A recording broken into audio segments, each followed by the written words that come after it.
Okay, so let's start with our first journey on writing the inner join query. Okay, so if I go to our SQL workbench, so here as you can see, I have created another let's say schema over here, that is practice 2. You can do it also. Okay, and you have also the data over here. So if you still haven't got the data, what you can do is you can just download it from here. You can just copy paste it. Okay, and save it in a CSV format.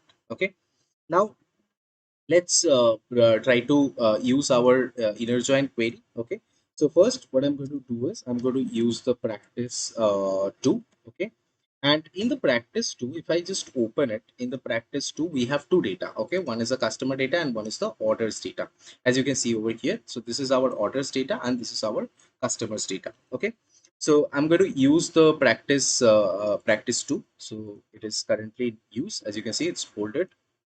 Now we are going to write our inner join query. Okay, so if I go a little bit down here, you can see, first let's understand it. So first what it is doing is it is selecting from the orders data order ID.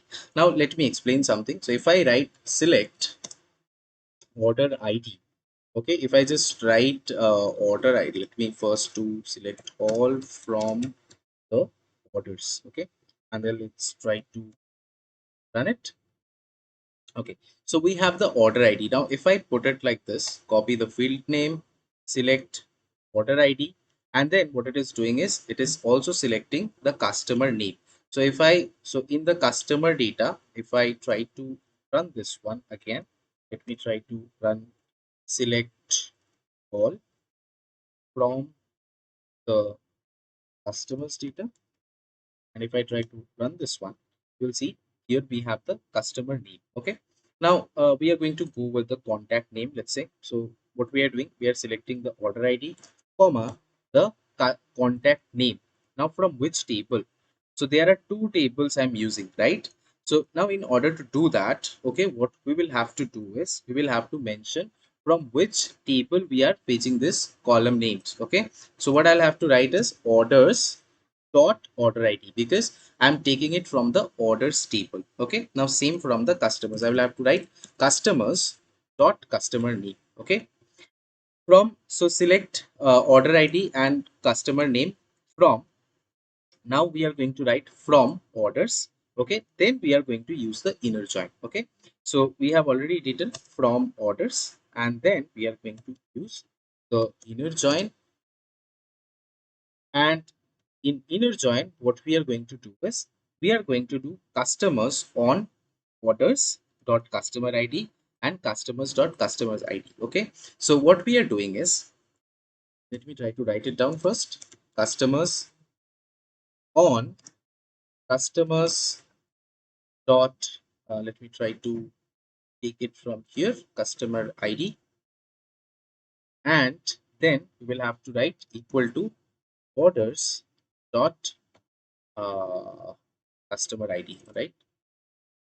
So in both the tables, okay, in both the customers table and in both the orders table, we have the customer ID that is in common. Okay, so what we are doing here, we are selecting from the orders data. I'm selecting order ID because I want to know, let's say if I talk about a particular order ID, which customer has bought that particular order, I want the name. So that's why I'm selecting the name. Okay, from orders, from which table? So first I'm taking from orders. Okay, then what I'm doing is I'm doing inner join customers. That means inner join customers with orders on customer ID from both the tables. Okay, now let's try to run this. So you see, if I run this, what happens is it will give me the order ID and it will give me the only the matching rows. Now, if you remember from the example over here, what we have seen is what it does. What inner join does is inner join returns only the matching rows. So this is the matching rows that we have over here, and this is the matching rows that we have over here because of the customer ID, right? So we have the customer ID that is in common. Okay. So here also, if you see, it is showing the 10308. So let's see.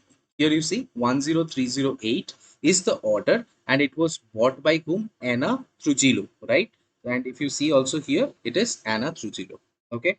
Now, if I also want to get this Anna Trujillo, where is she coming from, right? So what I can do is I can get the city as well. Okay. Now, in order to get the city, I need to again mention from which table. So I'm taking it from the customer table, city, right? So we have the city, and let's see what it gives. You see, it is giving the order ID. So order ID 10308, Anna Trujillo, and she's from Mexico. So this is how you can use the inner join. Now, if you see, there is an interesting thing, right? The here, if I go over here, here they have mentioned that orders dot customer ID first, and then customers dot customer ID. Okay, and if you see in my code, I have taken customers first and then the orders. Okay, so you can use anything. First, you can use the orders, then you can use the customers, or you can use the customers and then you can use the orders. It doesn't matter. Okay, so this is how you can use the inner join function. Okay, so that's it for this video. See you in the next lecture.